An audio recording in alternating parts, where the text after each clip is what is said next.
தனுசு ராசி அன்பர்கள் உங்களுக்கு சதுர்கிரக சேர்க்கை 4 கிரகங்கள் சேர்க்கை கும்பத்தில். கும்பம் உங்களுக்கு என்ன பாவம்? 3ஆம் பாவம். 3ஆம் பாவம் அப்படின்னு என்ன சொல்லுவாங்க? இளைய சகோதரர் டூர் அரேஞ்ச் பண்ணலாம், ட்ராவல்ஸ் அரேஞ்ச் பண்ணலாம். ஒரு ட்ராவலோட டைப் வச்சுருக்கேன். டைப் வச்சு என்னோடய ஃப்ரெண்ட்ஸ் வட்டாரத்தை வச்சு நான் குட்டி குட்டி டூர்ஸ் அரேஞ்ச் பண்ணுறேன். நான் ஒரு 20 பேரை சேர்த்தா எனக்கு ஃப்ரீ. அந்த மாதிரி நான் அழகாக வந்து குட்டி குட்டி டூரு, ஆன்மீகம் சார்ந்து, நவகிரக சுற்றுலா, இந்த மாதிரி அழகாக தைரியம் வேறு லெவலில் இருக்குது. என்னோடய கான்ஃபிடென்ட் வேறு லெவலில் இருக்குது. எந்த ஒரு விஷயத்தை எடுத்தாலும் அதை இன்டெப்த்தாக அதில் நாலேஜ் கேதர் பண்ணிக்கிறேன். அதுக்கப்புறம் அந்த விஷயத்தை செய்கிறேன். அது குடும்பம் சார்ந்து இருந்தாலும் சரி, தொழில் சார்ந்து இருந்தாலும் சரி, சமுதாயம் நிறைய தனுசு ராசி அன்பர்கள் வெளிநாடு போகிறதுக்கான வாய்ப்பு, ஒரு பிரம்மாண்டமான இடத்துல வேலை கிடைக்கிறதுக்கான வாய்ப்பு அப்படின்னு சொல்லலாம். அம்மானோட சப்போர்ட். இப்போ நீங்கள் வீடு கட்டுறீங்க அப்படின்னா அம்மா சொல்லுவாங்க, இந்த கட்டை என்னால் முடிஞ்ச அமௌண்ட் நான் கொடுக்குறேன், நீ வந்து வச்சுக்கோ, வச்சு நீ வீடு கட்டப்பார் அப்படின்ற மாதிரி அம்மானால சப்போர்ட், மாமியார்னால சப்போர்ட்.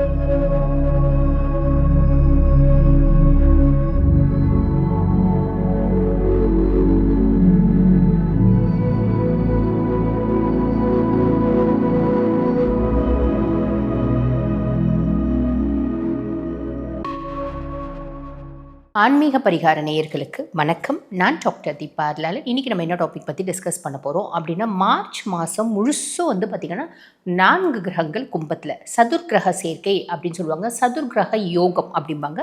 ஒவ்வொரு ராசிக்கும் அந்த சதுர்கிரக யோகம் அப்படின்றது கண்டிப்பாக ஒரு இம்பேக்டை ஏற்படுத்தும். அதாவது நிறைய ராசிகளுக்கு எக்ஸலண்ட்டாக இருக்குது, அவங்களுக்கு 90% நல்ல இம்பேக்டை ஏற்படுத்தும். ஒரு சில ராசிகளுக்கு ஆப்வியஸ்லி நல்லா இல்லை அப்படின்னாலும் 10% உங்களுக்கு நல்ல இம்பேக்டை ஏற்படுத்தும். கவலைப்படணுன்ற அவசியம் இல்லை. அதுக்கும் மேலே வந்து பார்த்திங்கன்னா, இந்த மார்ச் மாதம் சுக்கிர பகவான் மீனத்தில் சுக்கிரன் உச்சம். ஆக உச்சம் பெற்று அமர்றதுனால எல்லா ராசிகளுக்கும், ஆல்மோஸ்ட் 12 ராசிகளுக்கும் சுக்கிரன் நல்லதை செய்வான். எவ்வளோமா நல்லதை செய்வான்? இவ்வளோ செய்வானா அப்படின்னா, நல்லா இருக்கவங்களுக்கு அவ்வளோ செய்வான். நல்லா இல்லை அப்படின்னாலும் இவ்வளோவாது செய்வாமா, கவலைப்படணும் அப்படின்ற அவசியம் இல்லை. ஆக இந்த பதிவை நீங்கள் முழுசும் பார்க்குறீங்க அப்படின்னா உங்களுக்கு என்னென்ன மாதிரி நற்பலன்கள் வரப்போகுது, எந்தெந்த விஷயத்தில் உஷாராக இருக்கணும், இந்த கிரகம் இந்த பாவத்தில் இருக்கிறதுனால என்ன நல்லது என்ன கெட்டது அத்தனையும் நான் வந்து ப்ளஸ்ஸும் சொல்லுவேன், மைனஸும் சொல்லுவேன். தெளிவாக பாருங்கள். ப்ளஸ் இந்த காலகட்டத்தில் நல்லது இங்கே வந்து பார்த்திங்கன்னா ப்ராப்பராக யூட்டிலைஸ் பண்ணிக்கிறதுக்கு, மைனஸ் இந்த காலகட்டத்தில் உஷாராக இருந்து நம்ம வந்து பார்த்திங்கன்னா பிரச்சனைகளை நமக்கு வரக்கூடிய பிரச்சனைகளை நம்மளே தவிர்த்துக்கிறதுக்கு அப்படின்னு சொல்லலாம். ஸோ வீடியோ ஸ்கிப் பண்ணாமல் பாருங்கள், முழுசும் பாருங்கள், நேரத்தை வீண் பண்ணாமல் சட்டுன்னு பதிவுக்குள்ளே போயிடலாம் வாங்க. தனுசு ராசி அன்பர்கள் உங்களுக்கு சதுர்கிரக சேர்க்கை 4 கிரகங்கள் சேர்க்கை கும்பத்தில். கும்பம் உங்களுக்கு என்ன பாவம்? 3ஆம் பாவம். 3ஆம் பாவம் அப்படின்னு என்ன சொல்லுவாங்க? இளைய சகோதர தைரியஸ்தானம். என்னுடைய ஆக்கப்பூர்வமான சிந்தனையும் எழுத்தாற்றலையும் குறிக்கக்கூடிய பாவம். நானும் என் எதிர் வீடு பக்கத்து வீடு எல்லாம் எந்த மாதிரி ஒரு உறவு முறைகளில் மெயின்டைன் பண்ணுறோம் அதை குறிக்கக்கூடிய பாவம். சின்ன சின்ன டூரு, ட்ராவலு இதெல்லாம் குறிக்கக்கூடிய பாவம் அப்படின்னு சொல்லலாம்.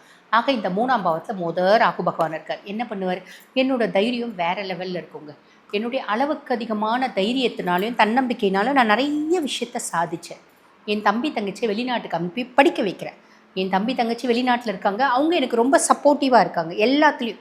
அவங்க வந்து பாருங்கள், மென்டலி, ஸ்பிரிச்சுவலி, எக்கனாமிக்கலி எனக்கு ரொம்ப சப்போர்ட்டிவாக இருக்காங்க. அவங்களோட தூண்டுதல்னால, அவங்களோட சப்போர்ட்னால ஒரு தொழில் அப்படின்றத நான் ஆரம்பிச்சிருக்கேன்.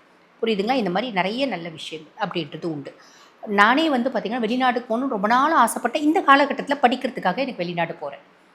ஓகேங்களா? இந்த மாதிரி நிறையா விஷயம் நல்லது நடக்கும். மைனஸ் ஏதாவது இருக்கா? உதாரணத்துக்கு சொல்கிறேன். இப்போ நீங்கள் வந்து பாருங்கள், உங்களோட தம்பி தான் எனக்கு, என் தம்பி தாம்மா மூத்த பையன் மாதிரி. அவன் தாம்மா எனக்கு எல்லாமே. ஏன் நான் பெற்ற பிள்ளைங்க கூட எனக்கு 2வது தான். அவன் தான் எனக்கு எல்லாமே. அப்படி தான் நான் வந்து நினச்சிட்ருக்கேன் இந்த செகண்ட் வரைக்கும். என் தம்பியை நம்பி தான் என்னோடய முழு ஸ்தாபனத்தையும் ஒப்படைச்சிருக்கேன். என்னோட எல்லா கேஷ் எல்லாத்துக்கும் பொறுப்பியாரே என் தம்பி தான். அவன் எனக்கு புள்ள. அவனை போய் நான் நம்பாமல் என்ன? அவனை தான், அவன்கிட்ட தான் எல்லாமே ஒப்படைச்சிருக்கேன். இந்த காலகட்டத்தில் அவர் மேலே உங்கள் பார்வை அப்படின்றது வேணும். காரணம் என்ன அப்படின்னா, இந்த காலகட்டம் அவரே ஒன்று ஏமாறலாம், இல்லை அவர் தொழிலை நெக்லிஜென்ஸ் பண்ணி அந்த தொழில் வந்து நேராக கொஞ்சம் டவுன்ஃபால் நோக்கி போகலாம். இல்லை நல்ல வருமானம் வருது, அவர் வந்து அவரோட சொந்த செலவுக்காக நிறைய அமௌண்ட்டை எடுத்துக்கலாம். ஆக நீங்கள் உங்களோட உறவு கெடக்கூடாது, பாசம் கெடக்கூடாது அப்படின்னா ஸ்தாபனத்தை நீங்கள் ஒப்படைச்சாலும் அவங்க மேலே பார்வை அப்படின்றது வேணும். இல்லை நல்லா பார்த்துட்ருக்கலாம், நம்ம வந்து சந்தேகப்பட்டு அவங்க கூட சண்டை போட்டு நம்மளோட உறவுகள் அப்படின்றதுக்கு எடுத்துக்கலாம். நம்மளோட இளைய சகோதரர்களோட உறவுகள் அப்படின்றதுக்கு எடுத்துக்கலாம். இது அத்தனையும் நடக்கிறதுக்கு வாய்ப்பு உண்டு. அனலைஸ் பண்ணிவிட்டு செய்யுங்க. ப்ளஸ்ஸும் உண்டு, மைனஸும் உண்டு. அதுக்கப்புறம் 3ஆம் பாவத்தில் சூரியன். என்னோட தைரிய ஸ்தானத்தில் சூரியன். என்னோட தைரியம் வேறு லெவலில் இருக்குது. என்னோட கான்ஃபிடென்ட் வேறு லெவலில் இருக்குது. எந்த ஒரு விஷயத்தை எடுத்தாலும் அதை இன்டெப்த்தாக அதில் நாலேஜ் கேதர் பண்ணிக்கிறேன். அதுக்கப்புறம் அந்த விஷயத்தை செய்கிறேன். அது குடும்பம் சார்ந்து இருந்தாலும் சரி, தொழில் சார்ந்து இருந்தாலும் சரி, சமுதாயம் சார்ந்து இருந்தாலும் சரி, என் தம்பி எனக்கு ரொம்ப சப்போர்ட்டிவாக இருக்கா அப்படின்ற ஒரு அமைப்பு. புரியுதுங்களா? இதெல்லாம் பெரிய ப்ளஸ். இது மார்ச் மாதம் 15ஆம் தேதி வரைக்கும் 3ஆம் பாவத்தில் இருப்பார் சூரியன். மார்ச் மாதம் 15க்கு அப்புறம் கும்பத்துலேருந்து மீனத்துக்கு போயிடுறார். ஆக மீனம் உங்களுக்கு என்ன? 4ஆம் பாவம், சுகஸ்தானத்தில் சூரியன். சுகஸ்தானத்தில் சூரியன் அப்பானோட சப்போர்ட் பரிபூர்ணமாக கிடைக்கும். மாமனாரோட சப்போர்ட் பரிபூர்ணமாக கிடைக்கும். கவர்மெண்ட் எக்ஸாம்ஸ் ஏதாவது எழுதியிருக்கீங்க, நாங்கள் பாஸ்லாம் ஆகிட்டவங்க, இன்னும் போஸ்டிங் போடல, நிறைய பேருக்கு போஸ்டிங் வரதுக்கான வாய்ப்பு உண்டு. எக்ஸாம்ஸ்லாம் எழுதியிருக்கோங்க பெருசாக வந்து ஒவ்வொரு முறையும் அது வந்து பார்த்திங்கன்னா 0 ஆகிட்டே போகுது. அதாவது மார்க் வந்து பார்த்திங்கன்னா 4 மார்க்கில் போகுது, 10 மார்க்கில் போகுது, 20 மார்க்கில் போகுது. இப்போ எக்ஸாம் எழுதி காத்துட்ருக்கோம். நிறைய பேருக்கு பாசிட்டிவாக ரிசல்ட் வரதுக்கான வாய்ப்பு அப்படின்றது உண்டு. புரியுதுங்களா? அதுக்கப்புறம் 3ஆம் பாவத்தில் செவ்வாய். என்னுடைய தைரிய ஸ்தானத்தில் செவ்வாய். என்னோடய தைரியம் ரொம்ப ஜாஸ்தி இருக்கும். அழகாக வந்து பார்த்திங்கன்னா குட்டி குட்டி டூர்ஸ் போவேன். அதே மாதிரி பார்த்திங்கன்னா என்னுடைய ஆக்கப்பூர்வமான சிந்தனைகள் ரொம்ப ஜாஸ்தி இருக்கும். எனக்கு வந்து பார்த்திங்கன்னா தம்பி தங்கச்சியோட எனக்கும் என் தம்பி தங்கச்சிக்கும் நடுவில் சொத்து தகராறு பிரச்சனை. அந்த பிரச்சனையை என்னால் ஓவர் கம் பண்ண முடியல. அந்த பிரச்சனைகளை 4 மத்தியஸ்தர்களை வச்சு பஞ்சாயத்து பண்ணி செஞ்சோம். இல்லைன்னா அந்த ஊர் மக்கள் இருப்பாங்கள்ல, பெருமக்கள், அவங்கள வச்சு என்னோட சொத்து தகராறு, எனக்கும் என் தம்பி தங்கச்சிக்குமான சொத்து தகராறை நாங்கள் சார்ட் அவுட் பண்ணோம். அப்படின்ற மாதிரி நிறைய தனுசு ராசி அன்பர்களுக்கு வர்றதுக்கு வாய்ப்பு உண்டு. இன்னொன்று 3ஆம் பாவத்தில் ராகு இருக்கும்போது இன்னொரு விஷயம் என்ன அப்படின்னா, நம்ம அக்கம் பக்கத்து வீட்டோரோட நம்ம நல்ல உறவு முறை அப்படின்னு கொடுப்போம். எப்படி அப்படின்னா, கொடுத்து உறவாடுறது அப்படின்னு இருப்போம். கொடுத்து உறவாடுறதுனா என்ன? எங்கள் வீட்டில் பாருங்கள் பிரியாணி செஞ்சோம் இந்தாங்க அப்படின்னு சொல்லிட்டு எதிர் வீட்டில் கொடுக்குறது, ஒரு 4 வீட்டுக்கு தள்ளி இருக்கவங்களுக்கு கொடுக்கறது, அந்த மாதிரி கொடுத்து உறவாடக்கூடிய விஷயமும் உண்டு. அதே மாதிரி அக்கம் பக்கத்து வீட்டாரோட அவங்க 4 வார்த்தை நல்லா உறவாடிட்டு இருப்பீங்க, திடீர்னு 2 வார்த்தை பேசும்போது நம்ம கோவப்பட்டு கத்துவோம். அந்த மாதிரி கோவப்பட்டு கத்துறது செவ்வாய் கொடுப்போம். அதில் கவனம் அப்படின்றது வச்சுக்கோங்க. புரியுதுங்களா? அதுக்கடுத்து 3ஆம் பாவத்தில் புதன்.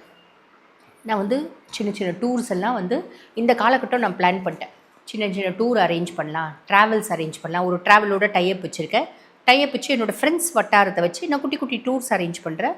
நான் ஒரு 20 பேரை சேர்த்தா எனக்கு ஃப்ரீ. அந்த மாதிரி நான் அழகாக வந்து குட்டி குட்டி டூரு, ஆன்மீகம் சார்ந்து, நவகிரக சுற்றுலா, இந்த மாதிரி அழகாக போயிட்டு வரேன். நல்லா இருக்குது. அதே மாதிரி எனக்கு என்னோடய நட்பு வட்டாரத்தோட என்னோடய கோவத்தை தவிர்த்துட்டேன், நல்ல உறவு முறைகள் அப்படின்றது வச்சுருக்கேன். என்னுடைய நெய்பர்ஸோட ஒரு நல்ல உறவு முறைகள் அப்படின்றது வச்சுருக்கேன். என்னோடய நெய்பர்ஸ்னால் நான் வந்து பாருங்கள் பலனடைகிறேன், என்னால் என்னோடய நெய்பர்ஸும் பலனடைகிறாங்க. நான் இந்த ஸ்பிரிச்சுவல் டூர்ஸ் எல்லாம் அவங்கள அழகாக கூட்டிகிட்டு போகிறேன், நான் ஃப்ரீயாக போயிட்டு வரேன். இந்த மாதிரி ஒரு அமைப்பு அப்படின்னு சொல்லலாம். அதே மாதிரி தம்பி தங்கச்சி கூட வந்து பார்த்திங்கன்னா, என்னோடய சொத்தெல்லாம் ஒப்படைச்சிருந்தாலும், என்னோடய ஸ்தாபனத்தை ஒப்படைச்சிருந்தாலும், அவங்க கூட ஒரு நல்ல ரிலேஷன்ஷிப்பை மெயின்டைன் பண்ணுறேன் அப்படின்ற ஒரு அமைப்பை புதன் கொடுத்துருவோம். கோவத்தை தவிர்த்தா புதன் ஆக்டிவேட் ஆகிடும். புரியுதுங்களா? அமைதியாக டீல் பண்ணுறீங்க அப்படின்னா எல்லாமே சுமூகமாக முடியும். உங்கள் தம்பி தங்கச்சி அப்படின்றவங்க, உங்களோட இளைய சகோதரம் எப்பயுமே உங்கள் கூட இருக்கும், ஞாபகம் வச்சுக்கோங்க. அதுக்கப்புறம் வந்து பார்த்திங்கன்னா மீனத்தில் சுக்கிரன். மீனம் உங்களுக்கு என்ன பாவம்? 4ஆம் பாவம். சுகஸ்தானத்தில் சுக்கிரன் உச்சம் பெற்று அமர்ந்திருக்கான். ஏதோ ஒரு விதத்தில் உங்களுக்கு கம்ஃபர்ட் அப்படின்றது உறுதிங்க. நிறைய தனுசு ராசி அன்பர்கள் வெளிநாடு போகிறதுக்கான வாய்ப்பு, ஒரு பிரம்மாண்டமான இடத்துல வேலை கிடைக்கிறதுக்கான வாய்ப்பு அப்படின்னு சொல்லலாம். அம்மானோட சப்போர்ட். இப்போ நீங்கள் வீடு கட்டுறீங்க அப்படின்னா அம்மா சொல்லுவாங்க, இந்த கட்டுறீங்க, என்னால் முடிஞ்ச அமௌண்ட் நான் கொடுக்குறேன், நீ வந்து வச்சுக்கோ, வச்சு நீ வீடு கட்டப்பார் அப்படின்ற மாதிரி அம்மானால சப்போர்ட், மாமியார்னால சப்போர்ட், இதெல்லாம் வரத்துக்கு வாய்ப்பு உண்டு. அதுக்கும் மேலே நீங்கள் ஆண்களாக இருந்தால் பெண்களால் சப்போர்ட், உங்களோட நட்பு வட்டாரம், இல்லோட உங்களோட ஹையர் அஃபிஷியல், நீங்கள் ஒரு இடத்துல வேலை செய்கிறீங்க அப்படின்னா உங்களோட ஹையர் அஃபிஷியல் லேடியாக இருப்பாங்க. அந்த அம்மா தான் உங்களுக்கு ஹவுசிங் லோன் சேங்ஷன் பண்ணி கொடுத்ததில் ஒரு பெரிய ஹெல்ப் அப்படின்றது, சேங்ஷன் பண்ணி கொடுத்த ஹெல்ப்பே அவங்க தான் செஞ்சுருப்பாங்க. அந்த மாதிரி பெண்களால் ஏதோ ஒரு விதத்தில் சப்போர்ட், கம்ஃபர்ட் அப்படின்றது உங்களுக்கு அதிகமாகும். அம்மானோட பரிபூர்ண சப்போர்ட் அப்படின்றது இருக்கும். புரியுதுங்களா? அம்மானுடைய ஆரோக்கியத்தில் எப்பயுமே கவனம் அப்படின்றது வச்சுக்கோங்க. ஓகேங்களா? அதே அம்மாவுக்கு பிறப்புறுப்பு சார்ந்த பிரச்சனைகள், கர்ப்பப்பை சார்ந்த பிரச்சனைகள் வர்றதுக்கு வாய்ப்பு உண்டு. சின்ன சின்ன பிரச்சனைகள் இருக்குது அப்படின்னும் போது உடனே வைத்தியம் பண்ணுங்கள். அம்மானோட பரிபூர்ண சப்போர்ட் அப்படின்றது கிடைக்கும். புரியுதுங்களா? ஏதோ ஒரு விதத்தில் உங்களோட கம்ஃபர்ட்டுக்கு சுக்கிரனே கேரண்டி அப்படின்னு சொல்லலாம். அதுவும் நான் முன்னாடி சொன்ன மாதிரி நிறைய தனுசு ராசி அன்பர்கள் ஃபாரின் போகிறதுக்கான ஆப்பர்ச்சுனிட்டி அப்படின்றது உண்டு. சின்ன சின்ன நெகட்டிவ்ஸ் ஆப்வியஸ்லி இருக்க தான் செய்து, அதை ஓவர் கம் பண்ணிங்க அப்படின்னா இந்த காலகட்டம் இனிமையான காலகட்டமாக அமையும். வாழ்த்துக்கள். இப்போ நான் சொன்னது வந்து பார்த்திங்கன்னா உங்கள் ராசிக்கான கோச்சார பலன்கள்மா. இந்த பதிவை பார்த்துட்டு இருக்கோங்கம்மா, நீங்கள் கோச்சார பலன் சொன்னீங்கம்மா, இது எங்களுக்கு எவ்வளோம்மா இம்பேக்ட் ஏற்படுத்தும் அப்படின்னா, சுய ஜாதகத்தில் தசநாதன் சூப்பராக இருக்கான் அப்படின்னா நாங்கள் பாசிட்டிவாக சொல்லியிருக்கோம் பார்த்திங்களா, அது 100க்கு 100% நடந்துடும். சுய ஜாதகத்தில் தசநாதன் ரொம்ப வலுவிழந்து இருக்கான் அப்படின் போது நாங்கள் கொஞ்சம் நெகட்டிவ் சொல்லியிருக்கோம் பார்த்திங்களா, அந்த நெகட்டிவ் ஒரு 10% நடக்கும். சரிம்மா, எங்களுக்கு அவ்வளோ அனலைஸ் பண்ண தெரியல. அப்போ நீங்கள் என்ன பண்ணோம், தசநாதன் என்ன தசை இங்கே உங்களுக்கு நடக்குது, தசநாதன் எந்த பாவத்தில் இருக்குது, அவனுக்கு வீடு கொடுத்தவன் கால் கொடுத்தவன் நல்லா இருக்கானா, அதே மாதிரி பாபரோட பார்வை இருக்கா, இந்த மாதிரி நிறைய விஷயங்கள் நம்ம வந்து பார்த்திங்கன்னா அனலைஸ் பண்ணிக்கணும். இல்லைம்மா எங்களுக்கு அப்படிலாம் பண்ண முடியல, நாங்கள் வந்து பாருங்கள் சில முக்கியமான விஷயங்களை முடிவெடுக்கும் தருணத்தில் இருக்கோம். வீடு கட்டலான் இருக்கோம், ஐவிஎஃப் ட்ரீட்மெண்ட் பிளான் பண்ணலான் இருக்கோம், அதே மாதிரி பார்த்திங்கன்னா வெளிநாடு மைக்ரேட் ஆகலான்னு நாங்கள் வந்து பிளான் பண்ணுறோம், குடும்பத்தோடு ஷிஃப்ட் பண்ணலான்னு நினைக்கிறோம், ஃபேமிலியில் பல குழப்பங்கள் இருக்குது, அது வந்து எப்போயாவது தீர்வுக்கு வருமா அப்படின்னு தெரிஞ்சுக்கணும்னு ஆசைப்படுறோம். இந்த மாதிரி பல கேள்விகளுக்கு வந்து பார்த்திங்களா நம்ம உங்கள் சுய ஜாதகம் தெளிவாக சொல்லிடும். 30% இது நடக்கும், 70% இது நடக்கும், 90% இது நடக்கும், இல்லை இது நடக்கவே நடக்காது, 10% தான் இது நடக்கிறதுக்கான வாய்ப்பு உண்டு. இந்த மாதிரி பல விஷயங்கள் உங்கள் சுய ஜாதகத்தை பார்த்தா அனலைஸ் பண்ணிக்க முடியும், தெளிவாக சொல்லிடும். கவலை பண்ணணுன்ற அவசியம் இல்லை. ஆக இந்த மாதிரி பல முக்கியமான விஷயங்களை என்கிட்ட கேட்டு நீங்கள் முடிவு எடுக்கணும் அப்படின்னு விருப்பப்பட்டீங்களான்னு நான் பேசிகிட்டு இருக்கும்போது என்னோடய வாட்ஸ்அப் நம்பர் கொடுத்துருப்பாங்கம்மா டிஸ்பிளேயில். அந்த வாட்ஸ்அப் நம்பருக்கு கால் பண்ணி அப்பாயின்மெண்ட் ஃபிக்ஸ் பண்ணி என்கிட்ட பேசிக்கலாம். தேங்க்யூ.